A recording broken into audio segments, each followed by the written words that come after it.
So, may nabanggit sa akin si BFF Pro Antores na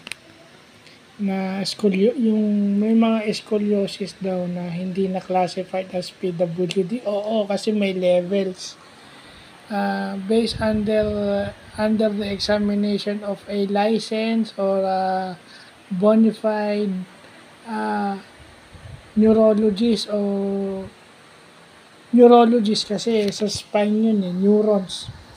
Pag sa nervous system, neurologist yan. So, sinisertify yan ng mga neurologist.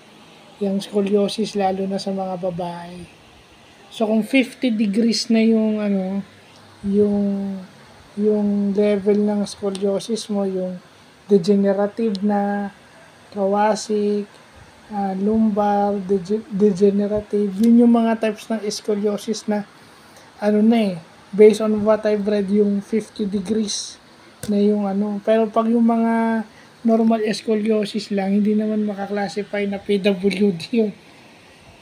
Kasi yung iba, minsan, may scoliosis lang, kaya pala pahirapan mag-renew ng PWD yung mga may scoliosis kasi may levels ng scoliosis, yung 50 degrees na yung curve ng spine ng babae.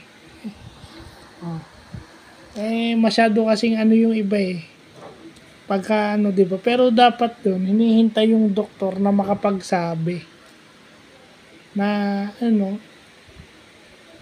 hinihintay yung doktor na makapagsabi na yung doktor ang magsasabi na hindi na sila pwedeng i-renew o hindi sila classified as PWD dahil hindi naman ganun kalala yung scoliosis nila kasi may scoliosis na pag early na detect, early din nagagamot. Lalo na pag idiopathic or juvenile pa lang yung scoliosis mo. May kamahalan nga lang pero kung mas maaga nagamot, mas maaga ka gagaling. So, yun lang po.